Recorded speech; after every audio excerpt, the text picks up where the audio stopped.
মজা করছি, রেনকোট পরে মজা করছি। জেলের মধ্যে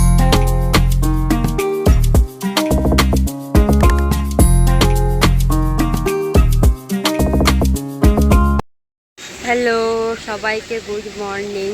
আজকে হচ্ছে 29শে সেপ্টেম্বর 2025, ঠিক আছে, সপ্তমীর দিন আজ। তো আমাদের এবারে ডেস্টিনেশনের জন্য আমরা বেরিয়ে পড়েছি। এখন গাড়ির জন্য অপেক্ষা, ওয়েটিং, ঠিক আছে। আমাদের 9:45-এ ফ্লাইট, আর এখন 6:45 বাজে। তো আমরা ট্যাক্সি করে চলে এসেছি, এয়ারপোর্টে দাঁড়িয়ে আছি। এখন মহারানী নাম্বার 1 আর মহারানী নাম্বার 2 ওদের জন্য অপেক্ষা করছি। আগের বারে আমরা সবার লাস্টে পৌঁছেছিলাম, এখন আমরা সবার আগে চলে এসেছি। আসলে একটা ভয় আর একটা টেনশন থেকে আমরা এত আগে রেডি হয়ে বেরিয়ে গেছি যে এখন আমাকে 3 ঘন্টা ওয়েট করতে হবে। অবশ্য চেকিং ওইসব করতে গিয়ে ঠিকই মনে হয় সময় হয়ে যাবে। ওইখানে 3 জন দাঁড়িয়ে আছে। চলে এসেছি আমরা এয়ারপোর্টে। আমরা মেট্রোতে ঢুকে গেছি। মেট্রোতে ঢুকে ব্যাগ, বড় লাগেজগুলো সব দিয়ে গিয়েছি, টিকিট পেয়ে গেছি হাতে। আর এখন সবার ফটো সেশন চলছে, দেখবে সবাই ছবি তোলা চলছে ওইদিকে। আরে ছাড়, তুই দেখতে গে, ওখানে ছবি তোলা চলছে পেছনে। আমরা এখানে সাইডে ব্লগ বানাতে চলে এলাম। এবার তুই বল। আমি কি বলবো, আমরা ওকে ছাড়া আমি আগেই ব্লগ শুরু করে দিয়েছি বলে ওর রাগ, ঠিক আছে। কেউ একটা স্টার্টিংয়ের ব্লগ তো বানাতেই হতো, ওই জন্য বানিয়েছিলাম, ঠিক আছে। এখন আমাকে ভাবতে পারবে না, আমরা 2 ঘন্টা আগেই ভেতরে ঢুকে গেছি। এখন আমাকে 2 ঘন্টা এখানে বেকারে বসে বসে কী করবো জানি না। এখন বাজে হচ্ছে 7টা কত, আর আমাকে ফ্লাইট হচ্ছে 10টা 5-এ। যাই হোক, আমার মনে হয় যে আগের থেকে এসে বসে থাকাটাই ভালো, কারণ এখন আমরা একটু ব্রেকফাস্ট করবো। তুমি কিছু বলো। হ্যালো। আমাদের সব চেকিং হয়ে গেছে। আমাদের গেট নাম্বার দিয়েছে 104। আমরা এখন 104 গেট নাম্বারের দিকে যাচ্ছি। স্পাইস জেটে আমরা প্রথমবার ট্রাভেল করছি। এর আগে যতবার ট্রাভেল করেছি সব ইন্ডিগো ফ্লাইটে, ঠিক আছে। হ্যাঁ, অন্য ফ্লাইট। প্রথমবার কীরকম এক্সপিরিয়েন্স হবে জানি না, দেখা যাক। আমরা এখন একদম 104 গেট নাম্বারে চলে এসেছি। ওয়েট করে পাগল হয়ে যাচ্ছি। এখনও আমাকে ফ্লাইটে ওঠাচ্ছে না, কী যে করি আমরা বুঝতেই পারছি না। ভাল লাগছে বাবা, তাড়াতাড়ি আন্দামানে নিয়ে চলো। আমাদের এখন বাসে করে নিয়ে যাচ্ছে, আমরা বাসে উঠে গেছি। ফাইনালি বাসে উঠেছি, একজন পেছনে বসে আছি। তো আমরা এই বাসটাই করে এলাম। আমরা এখন বাস থেকে নেমে আর এবার প্লেনে চাপবো। এখনো চাপিনি প্লেনে, তাকে সবার এত এক্সাইটেড। ওই 6টার সময় বাড়ি থেকে বেরিয়েছিলাম, এখন 9:45 বাজে, এখনো আমরা প্লেনে চাপিনি। কি অবস্থা ভাবো একবার। ফাইনালি প্লেনে ঢুকে গেছি। হ্যালো,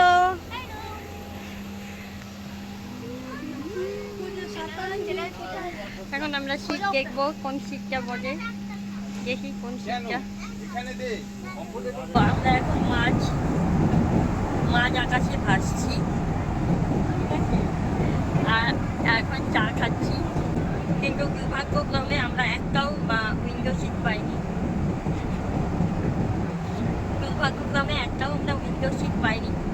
বাবা পেয়েছে, আমি আর মা এমন একটা জায়গাতে পেয়েছি এমার্জেন্সিতে, যেখান থেকে ওই পাও দেখা যাচ্ছে, কিন্তু ওটার কোনো লাভ নেই, কাছে নেই তো।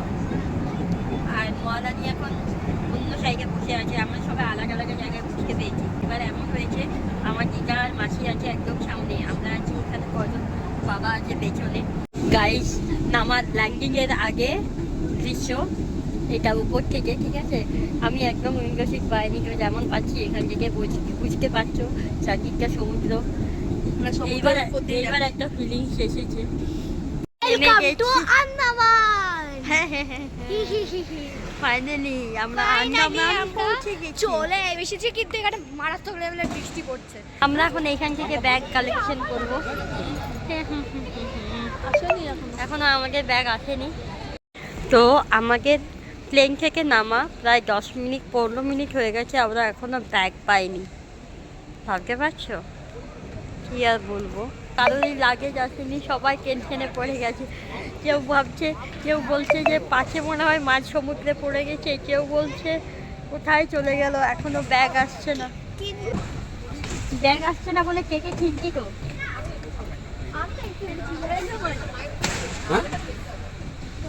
হ্যাঁ ওইটা ওইটা ওই লালটা উঠছেটা হবে, ওই উঠছেটা হবে লাল। আমার ব্যাগটা চলে এসছে, বাবা নেবে।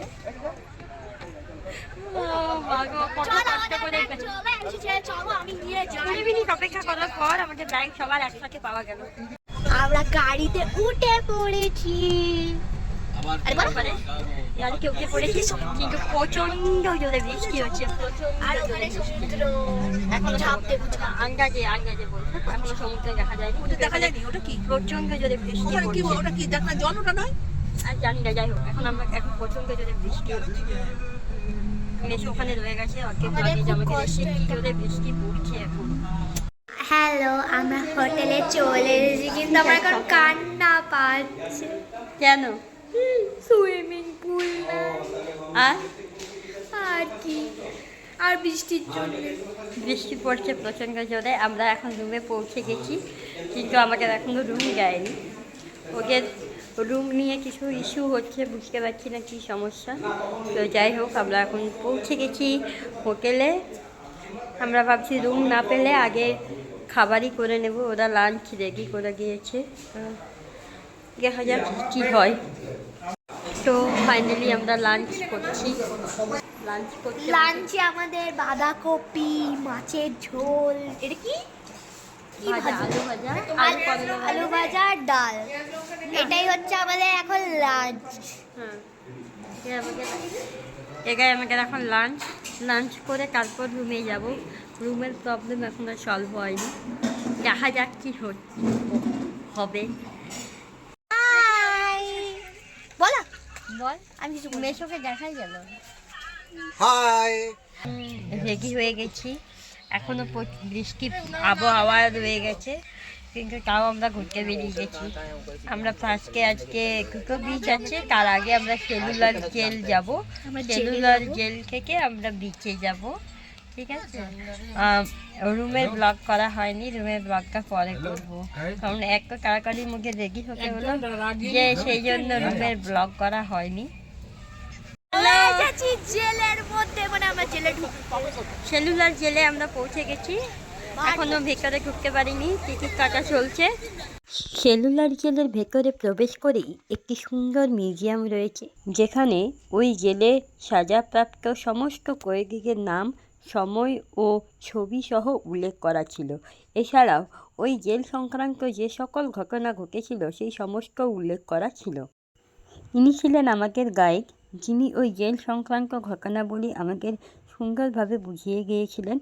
আপনারা যদি কোনোদিন ওই জায়গাটি বেড়াতে যান, তাহলে অবশ্যই একটি গাইড নেবেন, কারণ গাইড না নিলে ওই জেল সংক্রান্ত ঘটনাগুলি আপনাদের কাছে অজানাই থেকে যাবে।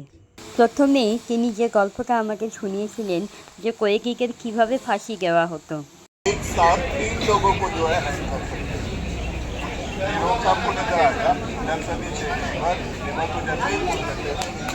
प्लेटफॉर्म एक साथ ओपन हो जाता है, तो बॉडी हैंग होकर फांसी होकर सीधे नीचे लटक जाती है। इसके नीचे एक रूम बना के रखा हुआ, तो बॉडी नीचे हैंग हो जाती थी। उसके बाद नसिया खोल देते थे, डेड बॉडी को नीचे से ऊपर ले आते।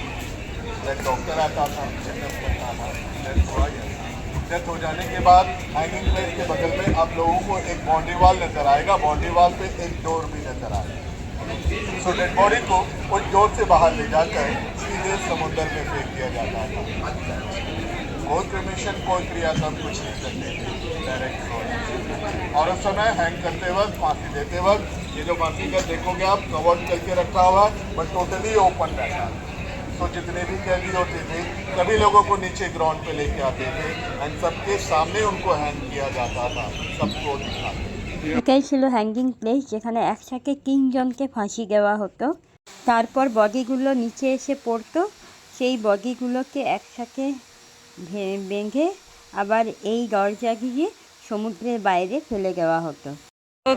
ফাঁসি দেওয়ার আগে এই জায়গাটায় ক্রিয়াকর্ম করতো, মানে যে যে ধর্মে সেই ধর্মের শেষ ক্রিয়া, ধার্মিক পূজা হোক যাই হোক, সেইভাবে নিয়ম অনুযায়ী করতো। এগুলোর মধ্যে ফাঁসির আগে ফাঁসির আদেশপ্রাপ্ত আসামিদের এই ঘরে রাখা হতো।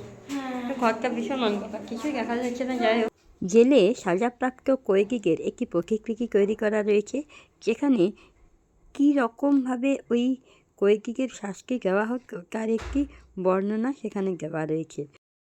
এই হচ্ছে এক একটা সেল, এক একটা সেলে এক একজন করে কয়েদি রাখা হতো, ঠিক আছে।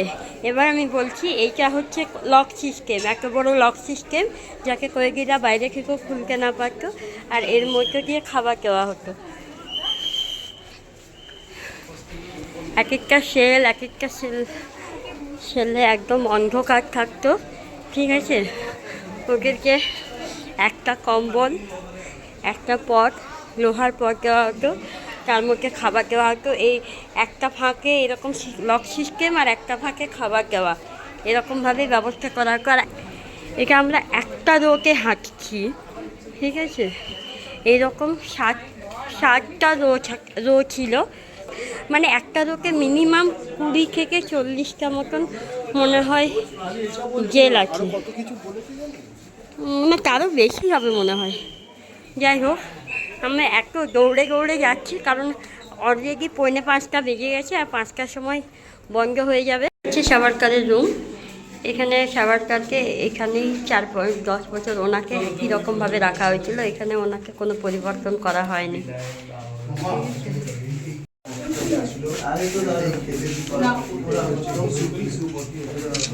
ফ্রম 1911 to 1921, 1911 থেকে 1921 পর্যন্ত। আমি ক্লক অনুযায়ীটা যদি বোঝাতে পারি, এই একটা রো, এটা 2টো রো, ঠিক আছে, এটা 3টে রো, এরকম 7টা রো ছিল, ঠিক আছে। যেটা এদিকেও আরও রো ছিল, যেটা এখন হসপিটাল বানিয়ে দিয়েছে, কারণ ওই দ্বিতীয় বিশ্বযুদ্ধের সময় এগুলো পুরো নষ্ট হয়ে গেছিলো বোমা পড়ে, জাপানিরা বোমা ফেলে নষ্ট করেছিল, সেগুলোকে এখন একটা হসপিটাল বানিয়ে দিয়েছে, ঠিক আছে। চারদিকে সমুদ্র, মাঝখানে এই জেলটা। লোকে এত ছবি তুলছে, আর আমার মনে হচ্ছে যে আমি কোনো একটা জিনিস যদি মিস করে যাই ভিডিওটাকে।